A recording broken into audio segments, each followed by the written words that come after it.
Yes, so we are recording now and we are on time, so. We are on time, yes.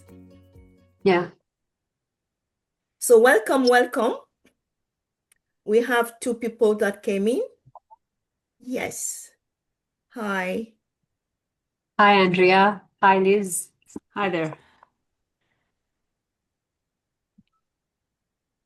Hi, Liz. Hello, hello.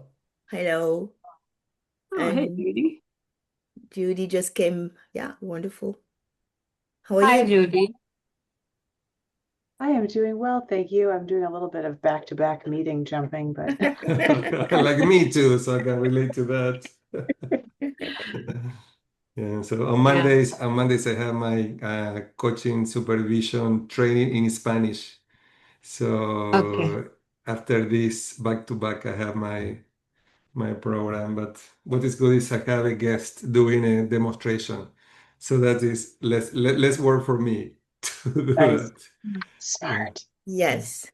Let's wait like maybe 1 or 2 minutes and then we will kick off. So yeah, Yeah. welcome to all of you. Yes.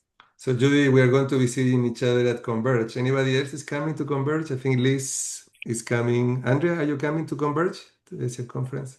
No, I'm not. I don't think many people from Canada wants to come to the United States. I don't blame them. I I'm don't think not anyone from from Paris. anywhere wants to come. Yeah. I do wonder what the turnout will be for that exact international fact. Curiosity. Well, I think that they had plans to have around 1,500 and they had 1,200. So it's a little bit less, but still they have 1,200 people coming. But probably less people from Europe and our Mm-hmm. neighbors, Canada and Mexico. Many people, a lot of people don't want to know, do want to come to the United States, and I don't blame them. I don't either.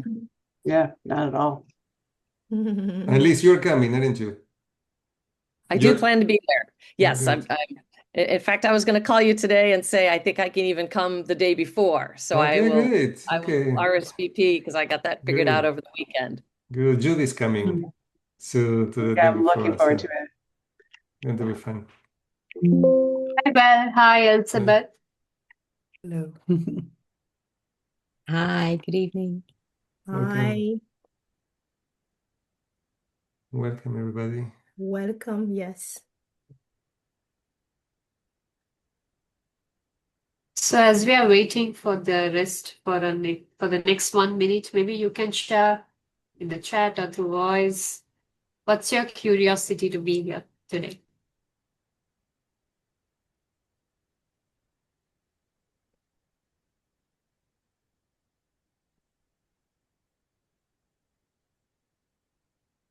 I'll just jump in and say, I don't even know the topic. I just know that this group is going to be together. And I was like, if I can make it, I'm going to. Thank you, Judy. I think curiosity is key. I tend to lean into curiosity, and I know and admire Damian. And I think I'm really looking forward to some inspiration and some enlightenment and some big, bold pictures. Maybe not in this next hour, but I'm sort of ramping up for the international conference and trying to kind of, get a jump start, get back into it. You'll definitely be inspired. Good. Great.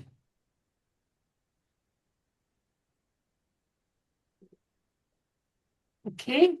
So, Jane, would you like to start, or do you want me to introduce Damian and hand it Yes, over to you? absolutely. Welcome everyone.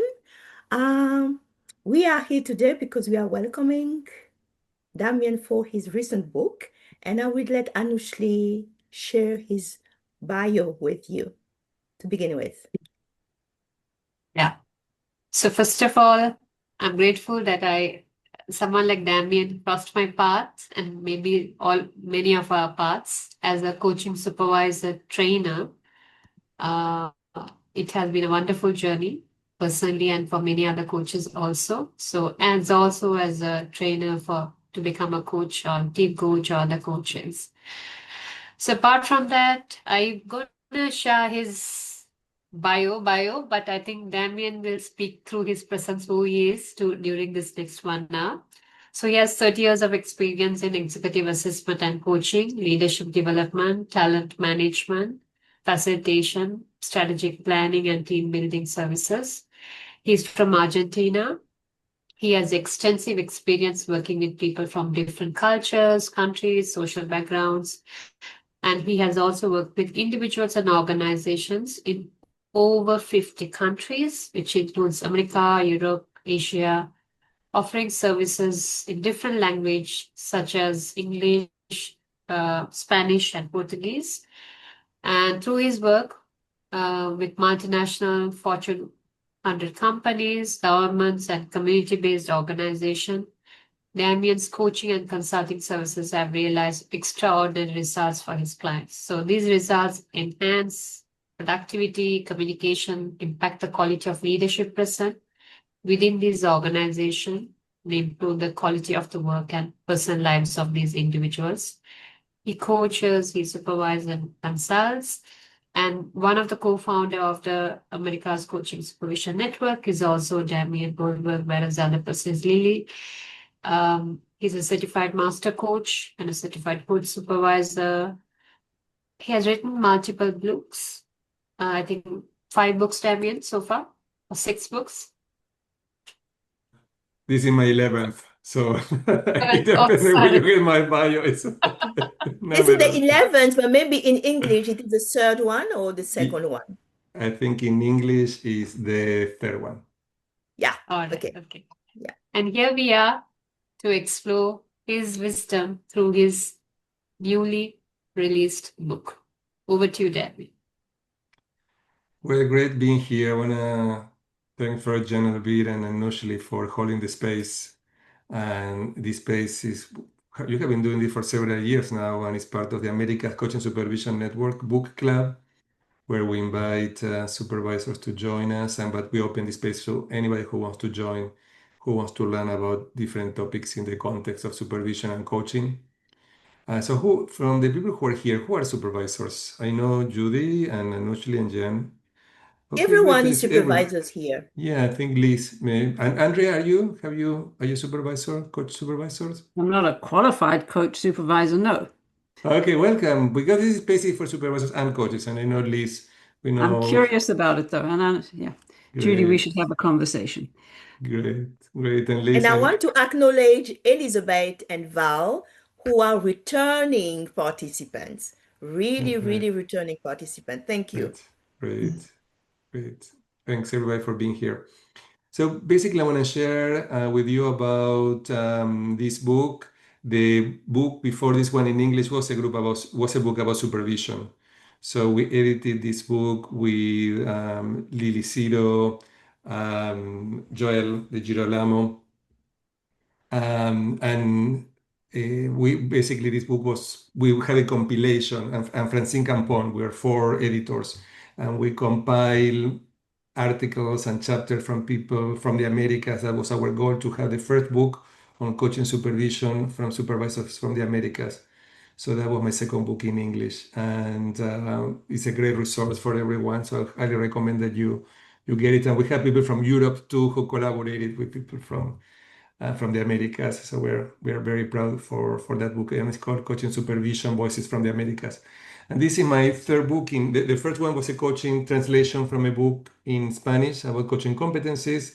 It's in English and it's used to train coaches. And this one is the third one in English. And also I wrote it in Spanish first, and then I translated to English. And it's called Lead with the Coaching Mindset. And I want to share a little bit about the book, in how this, why I wrote this book, and see if you have any questions. So this book, I have been writing books like this. Is my 11th book over the last 15 years. So my goal was to have one book every other year. And the way that I was thinking is how I can contribute. So from that place of contribution, how I can contribute with my based on my experiences, how I can provide value to my colleagues. So this book is a result of, it is the first book that I read for leaders, because all of the other books are for coaches. So this is the first book that I read for leaders, with the goal to share some of my experience working for more than 30 years, training leaders worldwide. And I had a job, I got a PhD in organizational psychology. And one of my first jobs working for that company in 2000 was to train leaders worldwide. So I was hired to do that. And when I was hired, they asked me after I got the job, would you be interested in coaching? I said, okay. So they offered me 2 days of training and I started coaching executives in 2000 formally as part of leadership development offers. And they sent me worldwide. That's the reason why I work in so many countries because it was called Personal Decisions International. Now it's part of Conferry. And they sent me to do leadership training and executive coaching in person to around 50 countries over 10 years. So this is my experiences working with leaders worldwide. And I don't know if to celebrate or not, but a couple of weeks ago, I got this 1 million award from American Airlines. So finally, I got my 1 million. Have you seen the movie Up in the Air? You know, like this guy get this award. So my life was like his for a few years, not anymore, but it used to be like that. That's the reason why I didn't have any relationships and I just was working. But I don't travel any longer. So now it's very rare that I get into a flight other than for uh, uh, tourism. But but I really have with United 2 million miles. So it's a total of 3 million miles. So I have been traveling a lot around the world doing this work. So I wanted to share that with my colleagues. So that's the reason why I wrote this book. The book in Spanish is more like a manual about doing leadership training. And I wrote it after COVID. So I thought, okay, how COVID has changed the world. So I'm going to call this book Post-COVID Leadership. And my goal was to support leaders to say, what do you need to do different now after COVID? And for coaches who work with leaders to support them in their work so they can give this book as a resource for their clients. So when I wrote the book, I thought how this book can be helpful to leaders and to coaches who work with leaders who want to use as a resource to have conversations around developing coaching skills to be more effective leaders. And so when the book was ready to come out in Spanish, a couple of years later, people didn't want to talk about COVID anymore. Like I was told, okay, you need to change the topic. You need to change the title, edit, not more COVID. People don't want to hear about COVID. So I changed it to in Spanish. The original topic title in Spanish was Post-COVID Leadership. And said, no, no anymore. So we're going to call it Leadership in Current Times. So that was the title in Spanish, and that came out a couple of years ago. And then when I translated and came up in English, it took more than a year from the translation to make it to come out to the market. Again, people said, okay, you need to edit everything that is about COVID. Just take it out. People don't want to hear about COVID. So again, I had to do another cleaning of all of the COVID examples and come up with other examples. But I do believe that COVID really changed the world. The hybrid work now for us is pretty normal. It was not before, even in supervision. I wrote a chapter about virtual supervision with Eve Turner for her book. And we ended having to edit it because, and people, things changed a lot after COVID, and we read the book before COVID. And at that time, we had to write a chapter, and a lot of people didn't want to work virtually. People say, no, we're talking about supervisors. We will not supervise virtually, only in person. We don't think that virtually is effective. And then we did the research again after COVID, and of course, there was a big difference. There were a lot of negative judgment about virtual work before, but now it's part of our life. And I personally don't travel any longer, so I do everything virtual. All of my coaching, all of my supervision, all of my leadership training, everything is 100% virtual. Even I don't want to travel in Los Angeles, where I live. I live in Los Angeles, and there is so much traffic that I would do anything not to leave my office if I can. Because for 1 hour coaching session, it may take another hour to travel to my client at least each way. So basically, I do as much as I can virtually.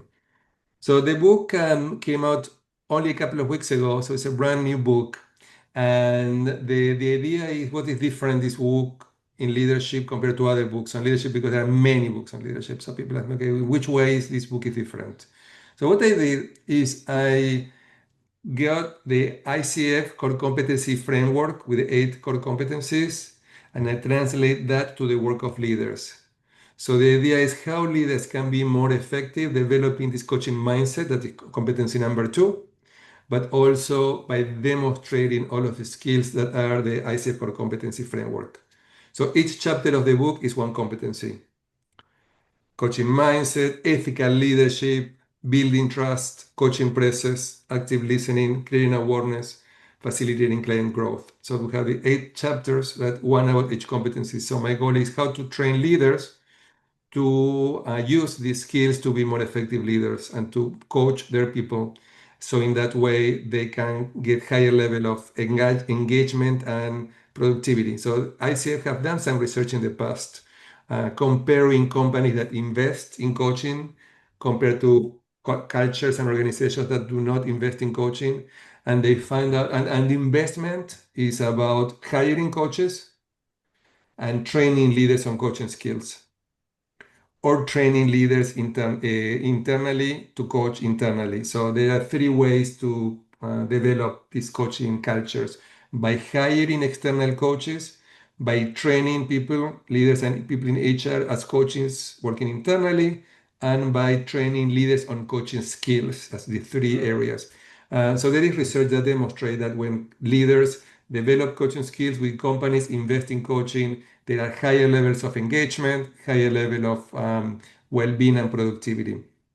So it's not something nice to have, but also produce results.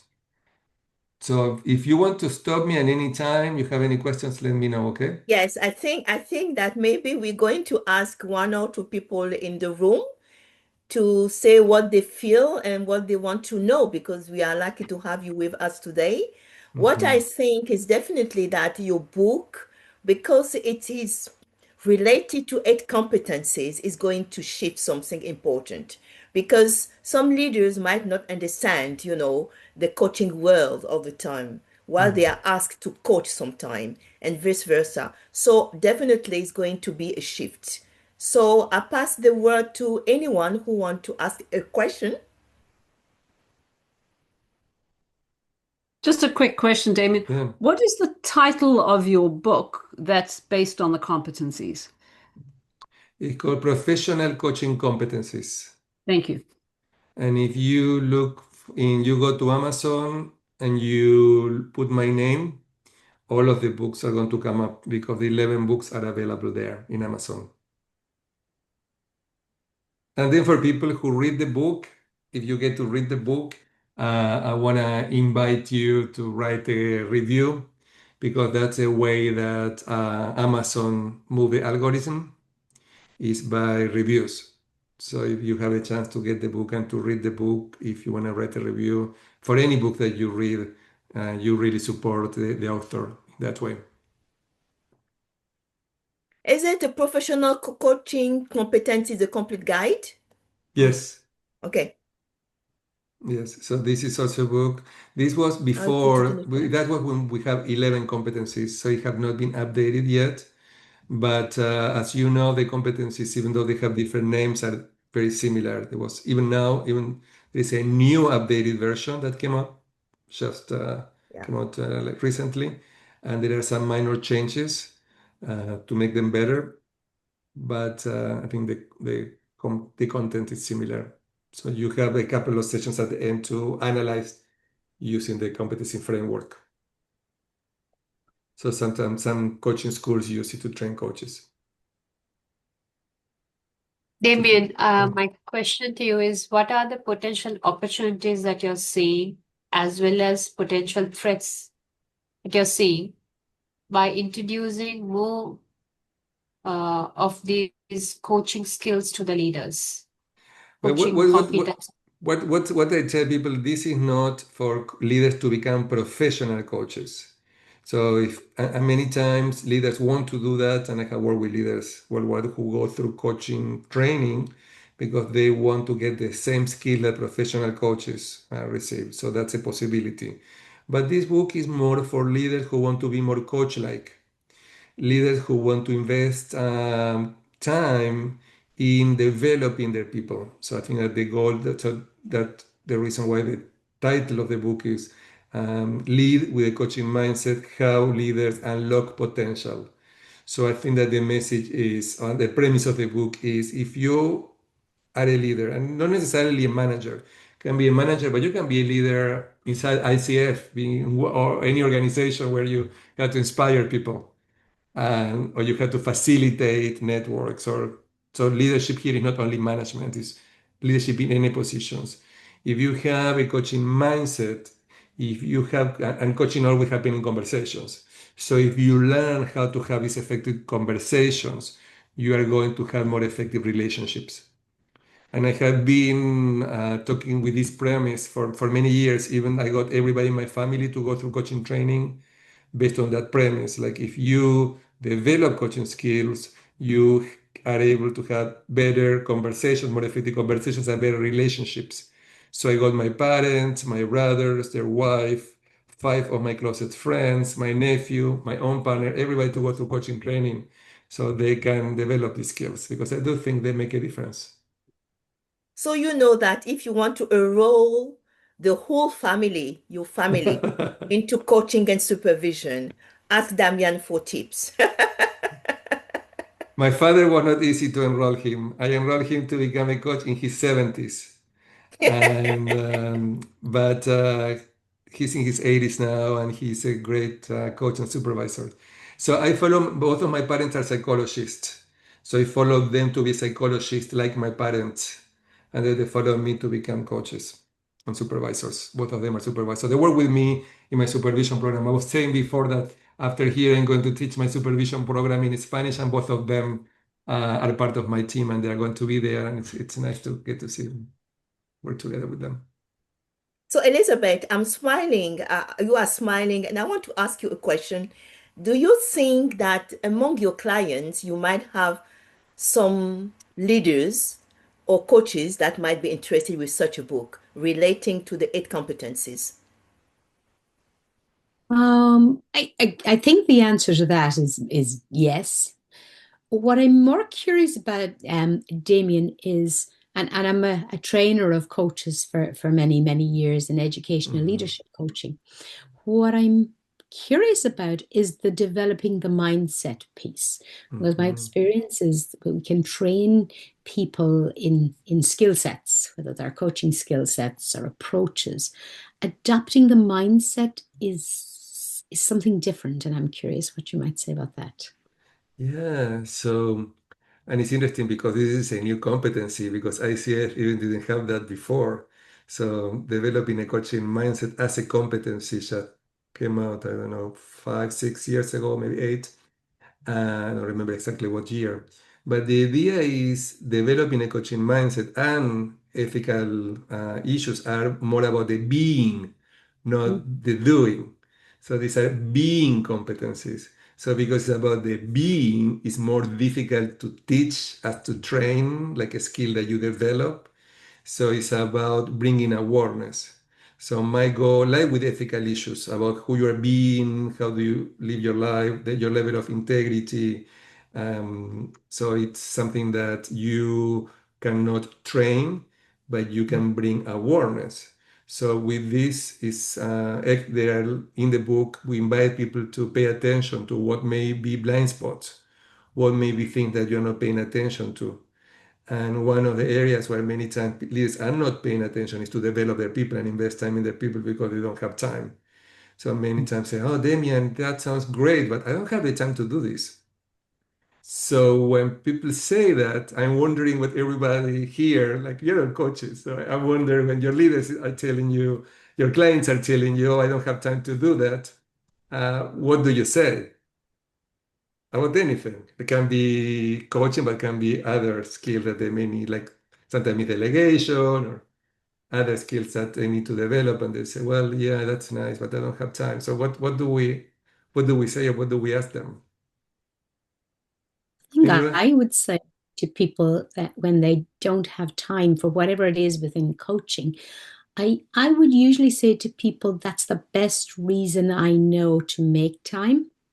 Mhm. If you find you don't have time for this very important area. I think when you're working with leaders Mhm. to work with a coaching mindset with their teams, my experience is that that's almost like a professional development course for themselves first. It's Mhm. not a personal development rather course. It's not the taught skills, as you say, it's the awareness. So for people to be able to work with and train their leaders to work with the awareness of a coaching mindset, my experience is there often has to be a very big shift already in those leaders themselves, Yeah. at a personal level. Ideally, if we want to have in these organizations leaders at the top who are role models. So when you have leaders who are role models, it's much easier. When the leaders at the top are not good role models, they say, well, my leader, they don't appreciate that. So sometimes they don't have the motivation to change their mindset. And many times we hear organizations where they leaders at the top, or even in HR, they say, people are our most important asset. We value our people, but then their behavior don't align with that message. They say that, but then they expect people to do this to work overtime, to live their lives at work, and without sometimes paying too much attention to what may be their needs, just putting the needs of the organization ahead. So I think that when you have at the top that awareness, it's much easier because they have role models. So basically, as somebody coming from outside to train them, you reinforce what is already starting in the organization. And let me share with you, as I work for the UN agencies, and they have been struggling because at the top, HR are trying to have a cultural shift where developing a coaching mindset and developing people skill, like in many organizations, and they get a lot of pushback because of the challenges in the field, what they call, what they see working with people. And so sometimes uh, people have a lot of challenges. And I am not giving you any details, like very general, but I think particularly in government agencies too, I work in government agencies, is similar. Sometimes the cultures, what's coming up from for many years, it's difficult to shift, even though there is an interest. Sometimes it's very slow. That buy-in is really integrating and incorporating and understanding. It's an issue of understanding why it's important and how sometimes you cannot control things around you, but you can control who you're being as a leader. So this is what I work with my clients. It's like, okay, there are things in your environment you cannot control, but what are the things that you can control? Because you cannot use as an excuse things you cannot control for you to be the leader that you want to be. So many times in coaching, it's about understanding the gap between who they are being and what they are doing as leaders and where they want to be. So independently of some of the forces around them. So sometimes that's the job. And sometimes I like to ask my clients when they say they don't have time, going back, Elizabeth, to that question is, if you don't do this, what is the cost? What is That the is an cost? interesting question, Damian. Mhm. Definitely, because they can see that the cost. It talked to them, very practically. I think Andrea has a question to you. Yeah. So adding to that, and just a comment on that, there are lots of, I mean, I'm sure we could all add, we could have a whole huge debate on that, but there's an old expression of, do as I say, not what as I do. And if you look at the sort of like a triangle or pyramid shape of an organization, at the bottom part of an organization, those jobs, there are many, many jobs available for those people. As you go up in rank, there are fewer jobs. There are very few jobs for CEOs around the world. And it's, and not all, and I coach a lot of CEOs and executive folks, but it is hard, very hard at the senior level after many decades for some people, not all people, to actually change because they may want the whole organization to behave in a certain way, but however, they may not wish to make those changes themselves because it's kind of worked in the organization before. So why kind of, if they've been super successful, and I see lots of nodding heads. So I'm just wondering if this, there's an ad going around where the little kid says, "Oh, I want to be a pediatric anesthesiologist," and then the little girl says, when a dad comments, she says, "Kindergarten first."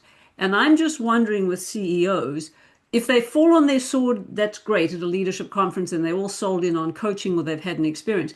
But is there not a first step into coaching that kind of primes them so that they're not leaping off the cliff? And might that be some logic? Like I put a comment in there about the research, if there's 3 different areas of coaching, what has that done for N organizations around the world? Is that a metric? CEOs are very often, not always, hanging on to metrics.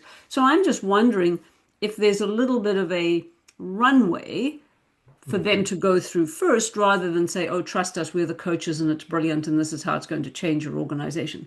They may not want to change, but they may want their organization to change. So I'm just throwing. That I have seen that too. That is really well said. And Andrea, if these CEOs have been successful in the past, they don't have a lot of motivation to change because they have been successful doing whatever they were doing, and maybe that was not having a coaching mindset or But didn't investing in you developing know? their people. What, I was Judy? just going to say, didn't you know it's the new generation coming in that's the problem? It's not me. Oh, and there's a fantastic movie about very old movie about, I'll send you all the details of it, like the problem with, the boomers. The boomers were a problem when they came into the workforce all those decades ago. So yeah, so absolutely, Judy. It's like, yeah, it's, down the hill it goes. The problem is always this change that's coming into the organization. Everybody was a change.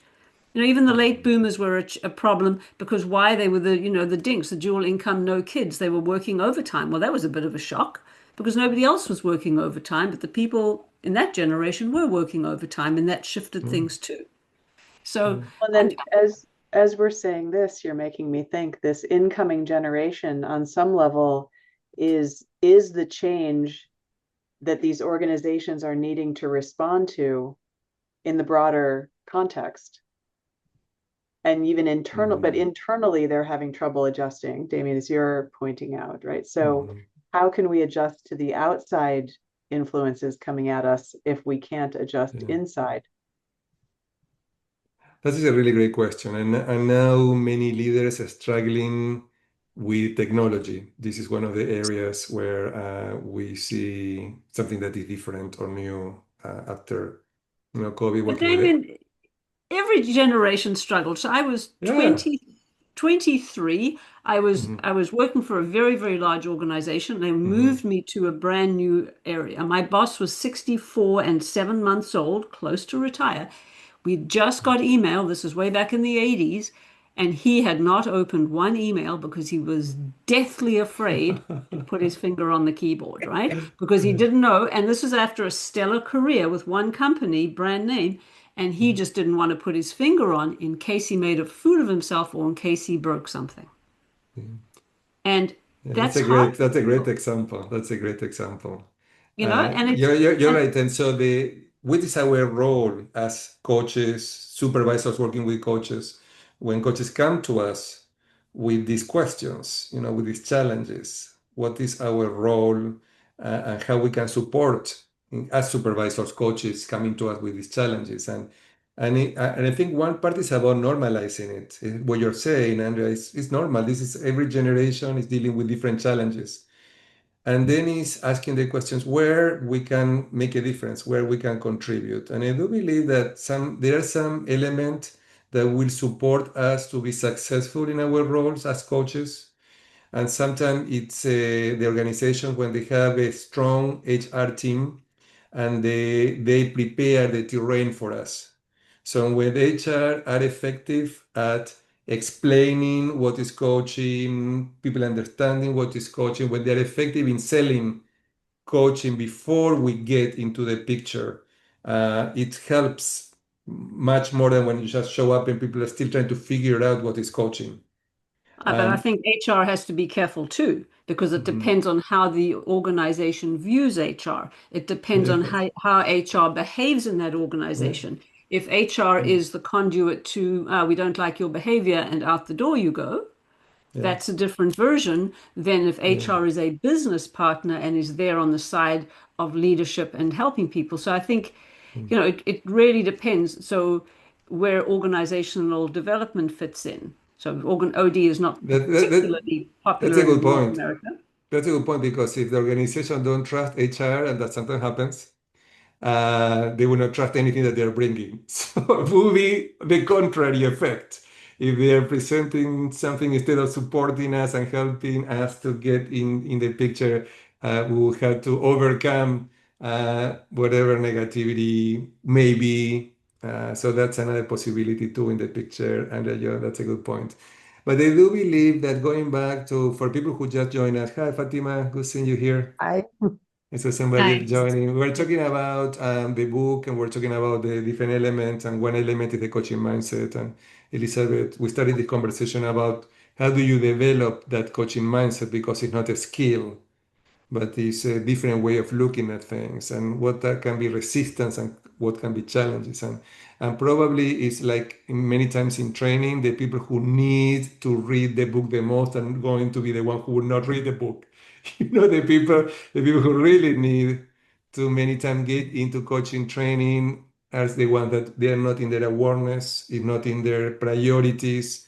So that will be one of the goals, is how we can introduce the ideas, how sometimes about building relationships. So Andrea, as you were saying about the human resources, if you have effective relationships, people will trust them. But if the human resources is not a part of the organization that is distrusted, they will not trust anything that they are bringing. So how do you build that trust? So here, one of the key elements is building trust. Judy? initially just summarized it, how to help them become ready. When you were speaking about trust just now, you Yeah. were echoing what I was thinking Mhm. about too, that I'm thinking about what are the key moments when speaking to a leader about developing a coaching mindset is most helpful. And I'm thinking about that shift from being a contributor, so a more of a technical contributor, to being a people leader, and the trust required. I am no longer the one doing the work. I am now having to trust other people to do the work. That's one magnitude of shift. But then if we continue to move up and now we're that much more removed from the work, and I'm now, what information can I trust are the people that are reporting to me, who are managing the people, aware of the things that I need them to be aware of, to be giving me good information to make decisions. So I'm so aware of the level of like how clear are our expectations, and all, do I trust the people around me? And there, to me, that's something that's very inherent in that coaching mindset shift. And I think it's different, for me, I can be, as a coach, I can be truly not attached to the outcome and really encourage people to do their own reflection and all the rest, because I'm not held responsible for that outcome. But as a leader, I'm still held accountable for that. I am attached. So how do I balance the two, was what was running through my mind as a leader. Yeah, so this is exactly the main challenge with all of this. This is when people are telling you I don't have time because I need to get the results, I need to produce whatever results are. So how to be sure? So the question is how we can integrate the coaching toward that. So it's something that is supporting the process versus diverting time and energy in something else. So the idea that the reason why I say how you can have coaching conversations anytime. You don't need to have formal meetings to have coaching conversations. Every time that people come to you with a challenge or a situation, that is a coaching moment. A leader with a coaching mindset look for coaching opportunities. When people come to them, instead of telling them what to do, the coaching mindset consists of thinking, okay, how this can be a leadership development opportunity.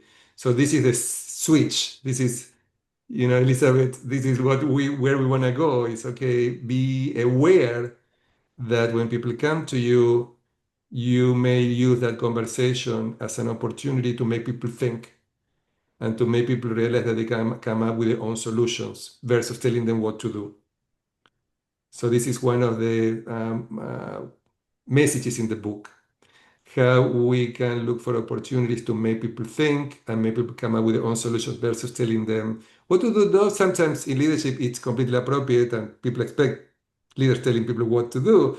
But when there are developmental opportunities and learning opportunities, are you paying attention? Or you may miss them. So this is the invitation in Well, the and how book. far, I'm guessing others have the same thing too. Actually thinking very intentionally as a leader of like, and what are the guardrails on this? How far, if I'm going to let them think through this and I'm going to let them make mistakes they can learn from, is it okay to make $1,000 mistake, $100,000 mistake, $1 million mistake? Is it like, how far am I willing to let them run with this learning and responsibility I'm handing them?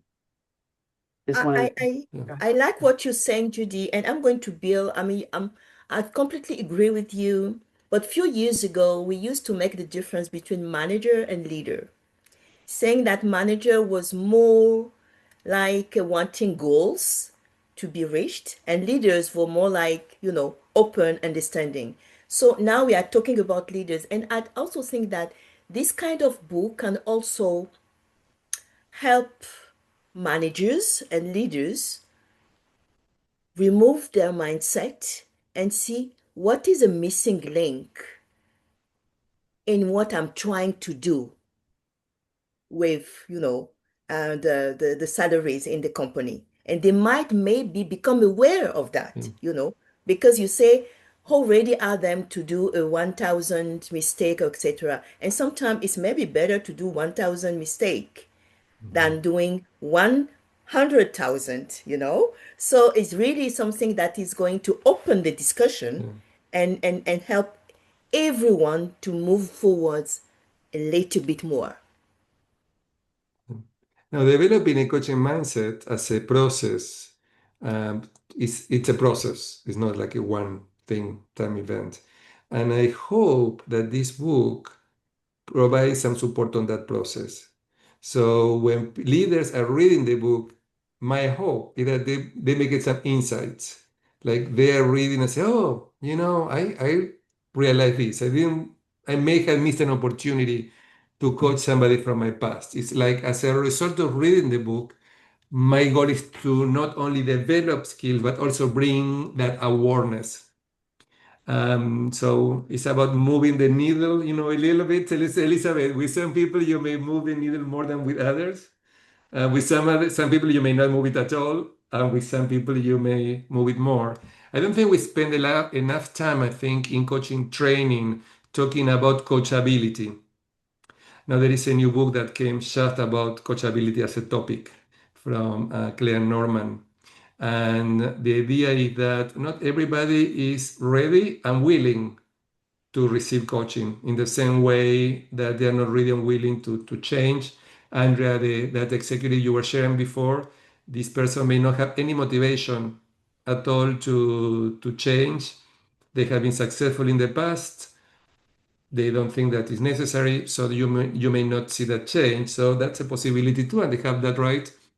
And in some organizations, that may be a reason to let people go, but many times it's not. So, Well, Andrea. there's a fear factor if you're at the top, right? Yeah. If you're at the top, the fear factor Yeah. is where do you get the next job that pays you the money that this job pays to support the lifestyle that you have? And if you're only there for the next 5 years, how strongly do you hold on? But it's interesting what you were just saying there about the coaching mindset. And you think about how did coaches get a coaching mindset? How do leaders get a leaderful mindset? If you look at most of the coach and leadership training, good leadership training begins with who am I as a leader, not the theory, not go read some book on it, but figuring out who we are as leaders, who we are as coaches, figuring out, with assessments and then doing some reflection. And I'm wondering if that is the pathway to coachability for especially executive leaders to say, okay, have you, when they came and did the assessments, when they did a 360, did you actually do that? Did you participate? How did you answer the questions? How were they actually performed? Did somebody explain to the person how this is, that they're not going to get pigeonholed, etc.? So, a lot of those type of things, of those deliveries and that introduction, maybe that's a better runway as opposed to here's the assessment and we're going to put you in a box. And then we're going to put the name tag on the door so you are, defined as that, and then you're never going to change in the world of the organization's eyes. Fatima, you have your hand up. Yes. Yes, That's it. That's it. By the way, interesting. yeah, go ahead. What I want to say briefly about Andre's comment in the first chapter, I share that this is what I do in leadership training. Exactly that. Andre, start with an exercise asking people to reflect on their role models who have been leaders in their life that contributed to their development and they are role models for them. Sometimes it's very sad that they cannot find anybody. That's really sad. And I hear that over the years, training thousands, I think, of leaders worldwide. But then I ask them, from all of these ones, what are they important for them? So what kind of leader they want to be? So we start there. And it's interesting that one of the key elements is treating people as human beings, not just as result machines or objects, and being interested in them as in their own growth and development is one of the key issues that people appreciate from their leaders. So when that comes into conversation and discussion, people start, if you are training leaders, if they have not got it yet, maybe they will get it as listening to other leaders. So sometimes peers may be more influential, sometimes that a facilitator coming from outside. So that's another way to build that awareness. And I remember once working with a leader, and when I interviewed him to see what's good chemistry and working together, he was in finance in a university, and he was amazing financial person, but he was not good at relationships. And so when I started the process, I told him and the boss, I don't know if this process is going to work because I'm not sure if you really are open to coaching. I don't see that you're very open, so I'm not sure if this is a good investment for the company. So I was pretty open there in the moment, say, I don't know if this is going to work. Because he was not really very open-minded. He was stuck that he was right. So we decided to move forward, and then he got his 360, and nothing new from that. But his comment from the 360 was, "Oh, people don't understand me here. All of this information. This is not worthwhile for me because people don't understand me." And I say, "Well, listen." And there were already problems, and he was starting looking for other jobs. And I say, well, listen, there are here good news and bad news. The good news is that you got this information, even though you don't feel that you relate to that. But the bad news is you bring yourself wherever you go. So if you don't look into this, wherever you go, you would find the same challenges. And he got it because he had the same problems in his jobs before. And the people who hired him in this university, they already knew that he had relationship problems before, but they hired him anyways because he was good at what he was doing. And then it was a cost because nobody wanted to work with him. So he already had the two experiences. So finally, he got it. So he started working on himself. And then I met the boss at one point, and the boss said, Damian, you did a great job. Congratulations. I don't know how you did it, but congratulations. He really is in a different place now. And then in that same session later, the client said, I am leaving the company. And and I don't know at that point that happens also when people, get developed and they may leave. So.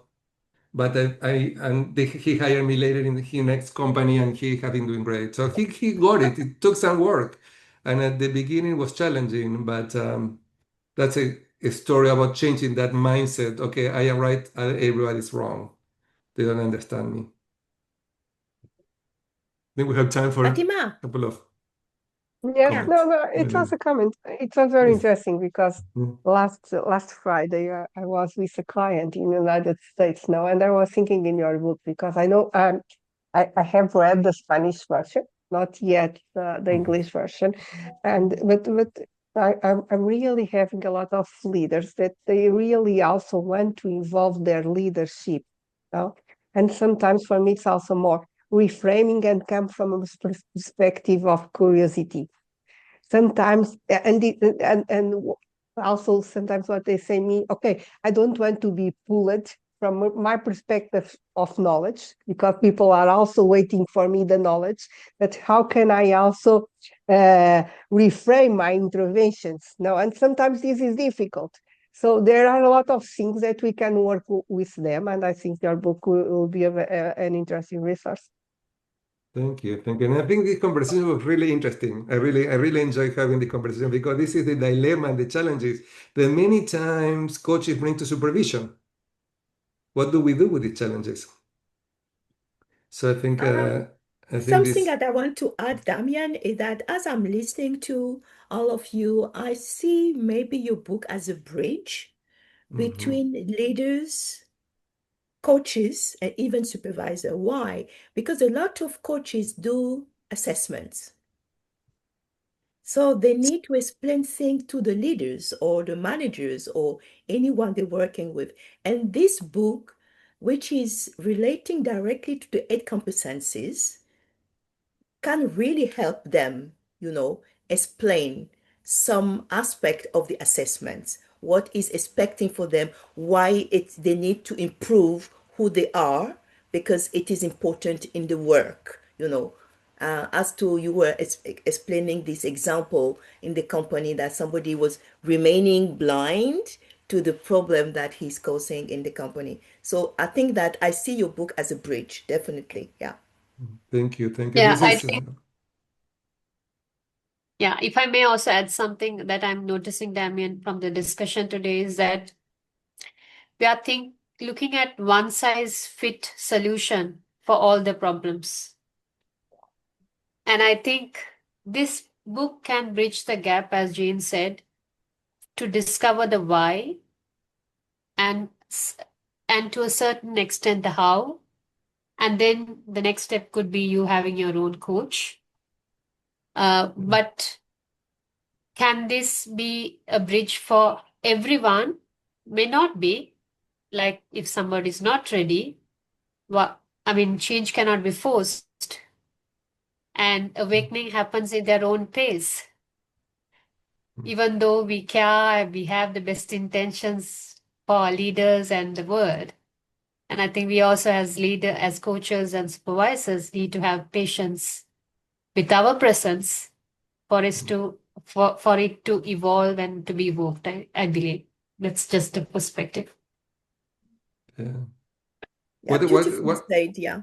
One last thing I want to say before we go is that when I run assessment centers, I don't know if anybody familiar with assessment centers, where Yeah. you go and you assess leaders on their skills. So when I worked for that company, Personnel Decisions International, from 2000 to 2010, I did several over the years in different countries, and I worked with one big company, one of the oil companies, and I worked with the higher level executives in the company worldwide.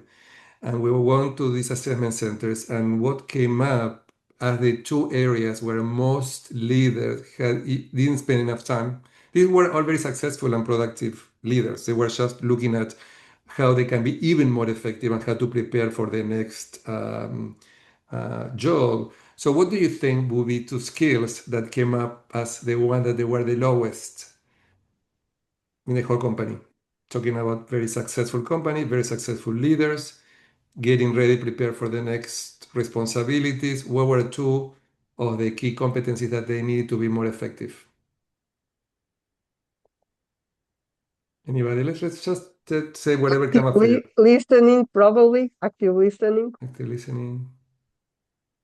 Anything else that people have seen working with leaders as coaches or supervisors of coaches?